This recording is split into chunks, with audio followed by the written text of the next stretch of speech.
श्री राम। नमस्कार। आज 15 जुलाई 2020।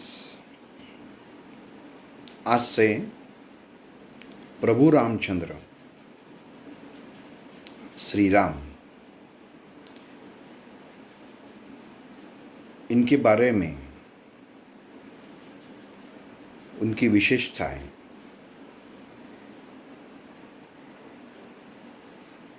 उनके जीवन क्या था, नामस्मरण में श्री राम ये शब्द का उच्चार क्यों करते हैं,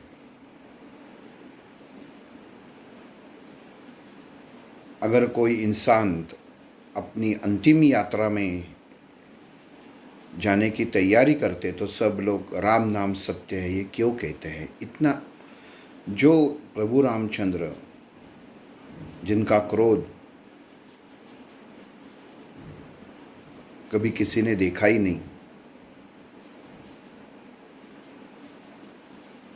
ऐसे उनके अंदर क्या शक्ति थी, ऐसे बहुत सारे सवाल हैं। उनका जीवन क्या था, लंकापति रावण और प्रभु रामचंद्र एक दूसरे से क्या रिश्ते थे, ऐसा कौन सा कर्म था, ये सब चीज़ों का अध्ययन करके, किया हुआ अध्ययन के अनुसार मुझे जो ज्ञान प्राप्त हुआ, मुझे जो समझ में आया, वो आज से मैं आप सब लोगों को कहने जा रहा हूँ।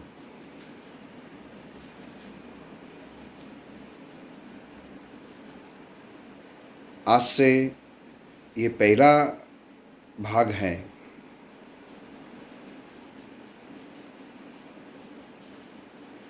जो मेरे आदर्श स्थान है, मेरे श्रद्धा स्थान है, मेरे परम पिता है, मेरे परम गुरु है, ये मैं मानता हूँ, जिनकी वजह से मेरा अस्तित्व है,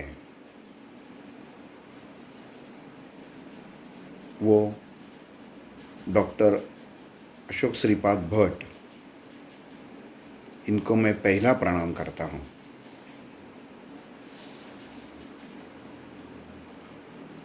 गजानन महाराज, अक्कलकोट स्वामी जी,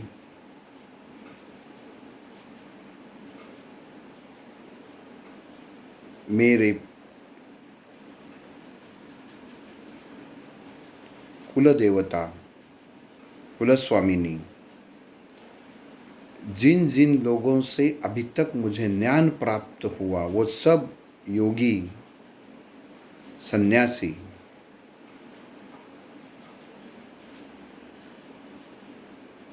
उनको मेरा नमस्कार।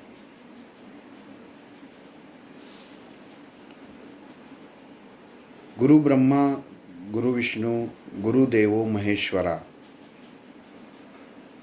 गुरु साक्षात परब्रह्म, तस्मै श्री गुरुवे नमः। जीवन में अगर गुरु नहीं है, मार्गदर्शक नहीं है, अंधेरे से उजाला तक लेके जाने वाला कोई नहीं है, तो जीवन का अर्थ ही नहीं है।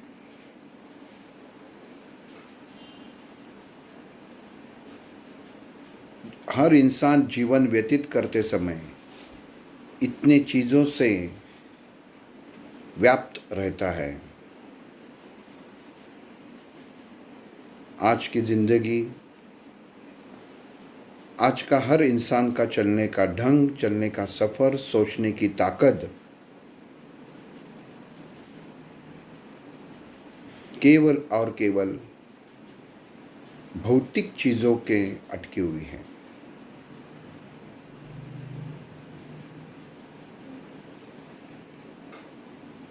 पूना के नज़दीक जो गोंदवले गांव है, वहाँ के गोंदवलेकर स्वामी, उन्होंने नामस्मरण का महत्व बहुत अच्छा बताया है। उसका विवरण भी आगे हम लोग देखेंगे। लेकिन कोई भी देवता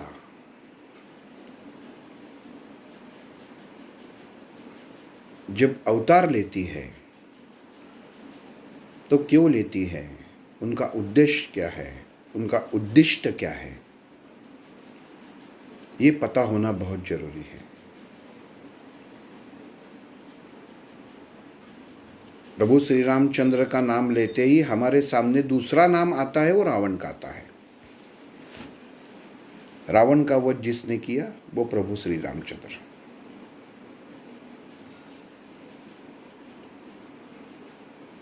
वनवास में जितने दिन प्रभु रामचंद्र ने काटे हैं उसके बारे में कोई नहीं कहता, लेकिन अगर किसी को पूछे कि रावण को कैसे मारा तो शायद उसकी जानकारी आप लोगों को मिल जाएगी।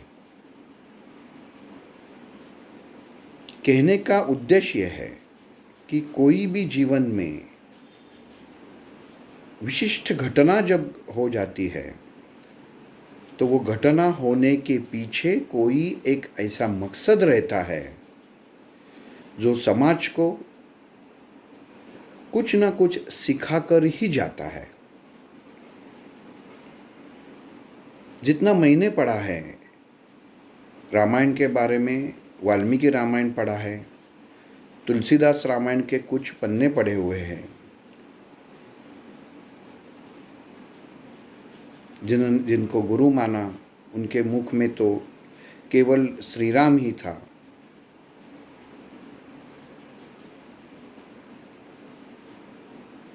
ऐसी बहुत सारी किताबी ग्रंथ हैं जिनसे जानकारी मिली है।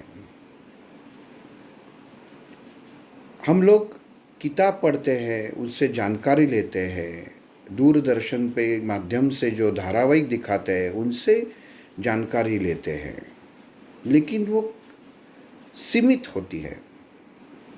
मूल उद्देश्य क्या है, वहाँ तक पहुँचना बहुत जरूरी है।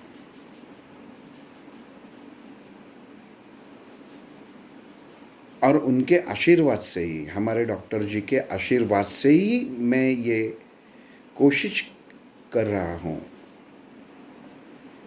कि जो ज्ञान प्रभु रामचंद्र के जी के बारे में मुझे मालूम है वो आप सब लोगों के साथ मैं बांट लूँ।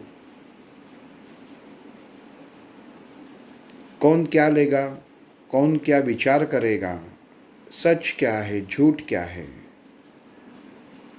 इससे मुझे कुछ लेना देना नहीं है। इतनी कोशिश जरूर करूँगा कि बात करते समय कुछ गलती हो जाती है, कोई प्रसंग हर इंसान अपने दृष्टिकोण से देखता है, ऐसे बहुत सारे प्रसंग आगे आ जाएंगे।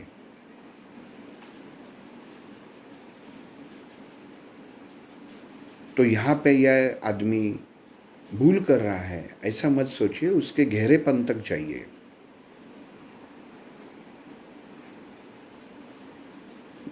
प्रभु रामचंद्र मर्यादा पुरुषोत्तम थे, पुरुषोत्तम थे लेकिन मर्यादा के पुरुषोत्तम थे। उनका जीवन कैसे रहा है, बचपन कैसे रहा है, कितनी समस्याओं का उन्होंने अपने जीवन में सामना किया है,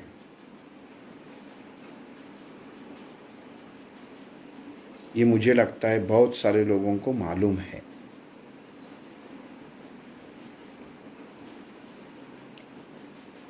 राजा होकर भी वनवास में कितने साल गुजारे हैं, वनवासी जीवन व्यतीत किया हुआ है। क्यों किया, किस उद्देश्य से किया, क्या सीख मिलती है। रामायण ये एक ऐसा ग्रंथ है जिसमें जितने भी पात्र, जितने भी किरदार है वो कुछ ना कुछ सीख देकर जाते हैं।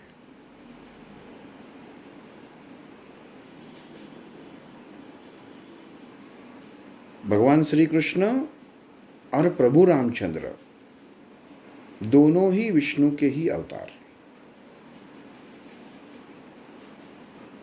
लेकिन दोनों के समझाने में जमीन आसमान का फर्क है।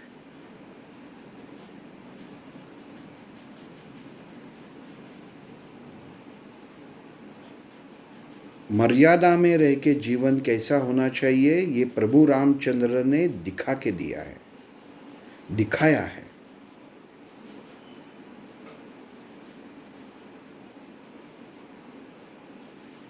अब इनका जीवन कहाँ से शुरू हो गया, वहाँ से हम लोग ये भाग चालू करते हैं। हम सबको मालूम है प्रभु रामचंद्र ये विष्णु के अवतार हैं, और ऐसी कौन सी घटना हो गई कि जिसके लिए भगवान विष्णु को ये प्रभु रामचंद्र का अवतार लेना पड़ा, ये हम लोग देखेंगे। तो कथा कहाँ से शुरू हो जाती है वो पहला देखते हैं। भगवान विष्णु का वास, भगवान विष्णु का विश्राम करने का ठिकाना वैकुंठ,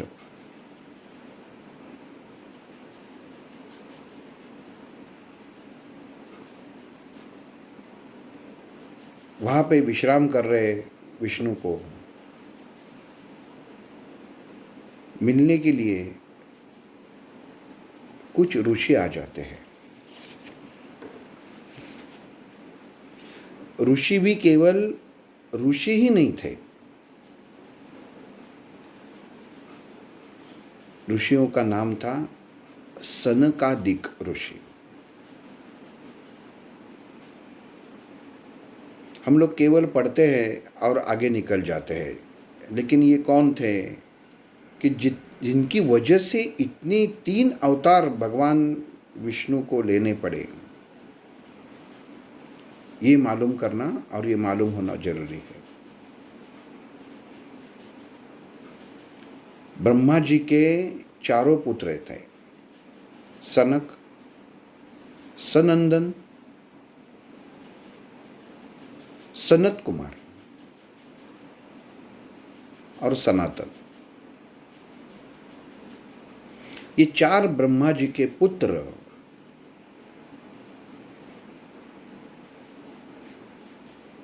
पूरे लोक का भ्रमण करते करते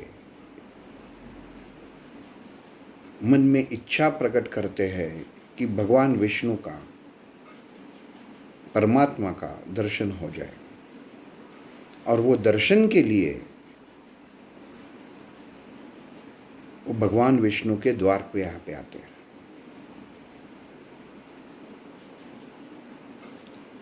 उनका वैशिष्ट्य ये था, ये ऋषियों का, वो कभी एक जगह पे रुकते नहीं थे।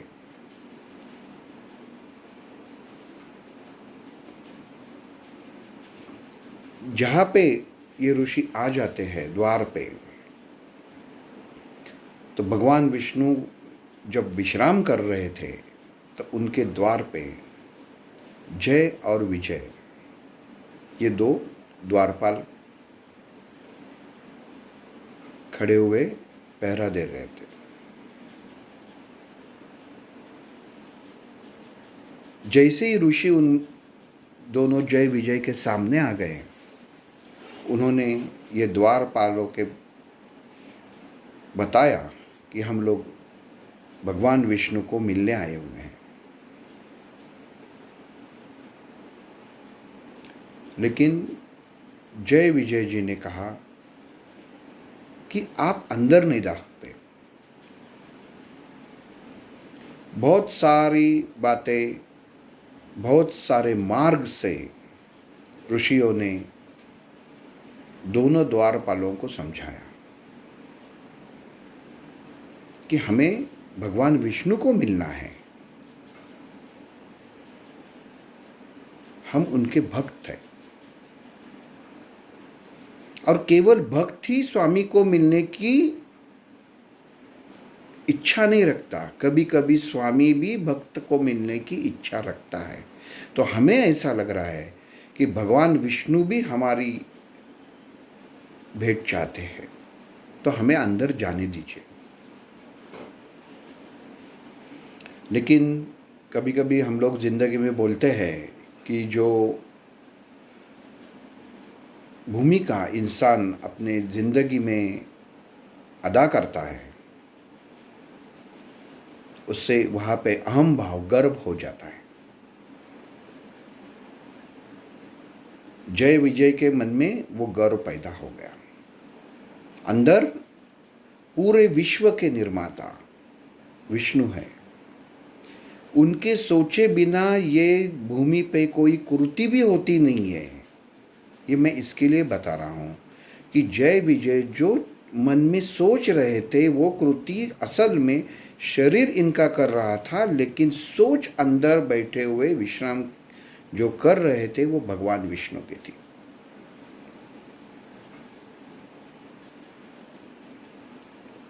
लेकिन अहंकार ये दोनों के मन में पैदा होगा। ऋषियों को अंदर जाने नहीं दिया, और जैसे ही ऋषियों में ये पता चल गया कि हमें अंदर नहीं जाने दे रहे, तो उन्हें क्रोध आया। और जैसे ही क्रोध आया तो उन्होंने जय विजय को कहा कि हम चारों ऋषि तुम दोनों को ये शाप देते हैं कि आप अगले 3 जन्म दैत्य बन जाओगे। बस ये सुनते ही ये दोनों जय विजय घबरा गए। जैसे ही घबरा गए, उन्होंने ऋषियों के पांव पकड़े,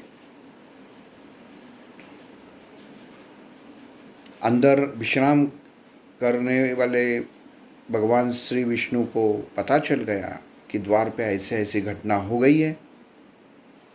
तो वो स्वयं माता लक्ष्मी को लेके, अपनी पत्नी लक्ष्मी को लेकर, कुछ सेवकों को लेकर खुद द्वार पे आ गए।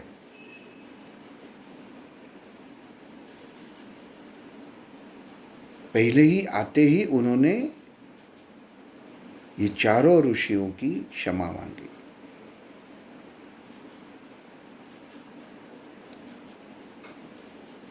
और क्षमा मांगने के बाद उनको कहा कि हे ऋषिगण, मैं इनका स्वामी हूं, जिन्होंने आपको द्वार से अंदर छोड़ा नहीं, उनका मैं स्वामी हूं। इसके लिए ये मेरी निजी जिम्मेदारी है कि जितने ये गुनहगार है उतना मैं भी गुनहगार हूँ। तो मैं भी आपकी क्षमा चाहता हूँ, लेकिन जो दंड, जो शाप आपने इन लोगों को दिया हुआ है वो उचित है, क्योंकि जैसा ये आपका अपमान है वैसा ही ये मेरा अपमान भी है। आपने जो दंड दिया वो सही दिया, उसमें कोई भी गलती नहीं है। ऋषियों ने देखा कि भगवान विष्णु जो परमात्मा खुद स्वयं आके क्षमा मांग रहे हैं, तो उनका क्रोध कम हो गया। लेकिन उन्होंने भगवान विष्णु को कहा कि हे परमात्मा, हम लोग इन्हें शाप दे चुके हैं और तुम इनके स्वामी हो, तो ये तुम्हारी जिम्मेदारी है कि इनके शाप से कैसे मुक्त किए जा सके। इनको उनके दिए हुए शाप से मुक्त करना स्वामी ये नाते से तुम्हारी जिम्मेदारी है। इसके लिए इनके साथ तुम्हें भी अवतार लेने होंगे। वास्तविक रूप से जय और विजय, ये दोनों के हाथों जो कृति हुई थी, जो घटना हुई थी, वो स्थूल शरीर से केवल उन्होंने की थी, लेकिन उनके मन का, विचारों का जो चलाने वाले शक्ति का स्रोत था, वो खुद भगवान विष्णु ही थे।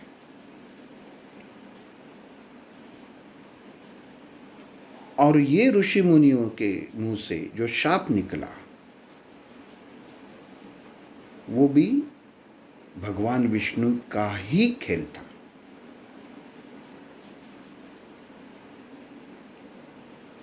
और अब इसका हल भी जो ऋषियों के मुंह से जो निकला है, वो हल भी भगवान विष्णु का ही था।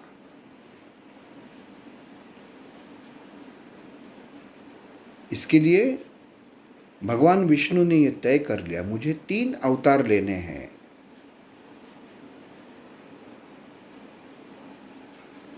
और ये तीनों अवतार में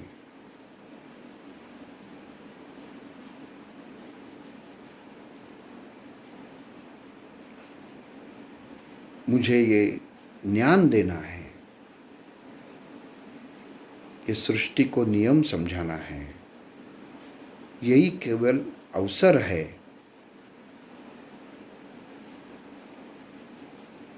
क्योंकि भगवान विष्णु अच्छी चीज निर्मित करते तो इंसान के, ये दुनिया के मन में ये बात समझ में नहीं आती।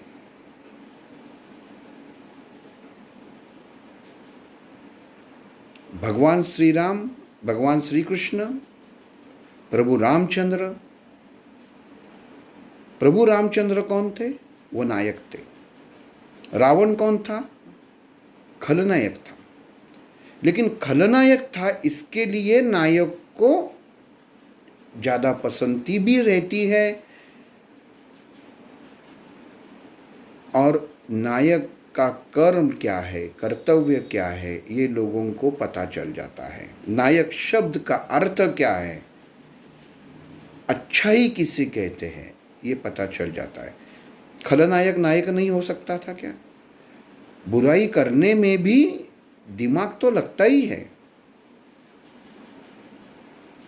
तो ये सब चीजें भगवान विष्णु को, ये सृष्टि को, ये सृष्टि के नियमों जो उन्होंने बनाए हैं, उस समय बनाए थे, उस समाज तक वो कैसे जा सके, वो नियम क्या थे, उसके लिए उन्होंने ये खेल खेला।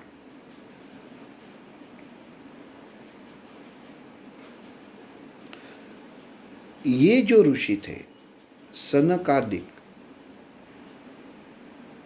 ये ब्रह्म के पुत्र थे। उत्पत्ति शुरू कहाँ से हो जाएंगे? वो रूप में बालक जैसे थे, लेकिन शुरू वहां से हो गई।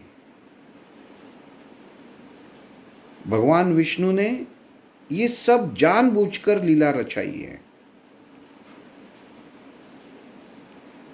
कि हर व्यक्ति को, हर जन्म देने वाले व्यक्ति को जीवन व्यतीत करते समय हर चीज का ज्ञान कैसे हो, ये भी सिखाया है। तो ये तीनों अवतार, नृसिंह अवतार, प्रभु रामचंद्र जी का अवतार और श्री कृष्ण अवतार, ये समाज को सीख देने के लिए भगवान विष्णु ने लिए हुए हैं। और हम लोग प्रभु रामचंद्र का अवतार भगवान विष्णु ने कैसे निभाया है, क्या सीख दी है, ये अवतार क्यों महत्वपूर्ण है, प्रभु रामचंद्र का नाम क्यों महत्वपूर्ण है, ये देखने वाले हैं।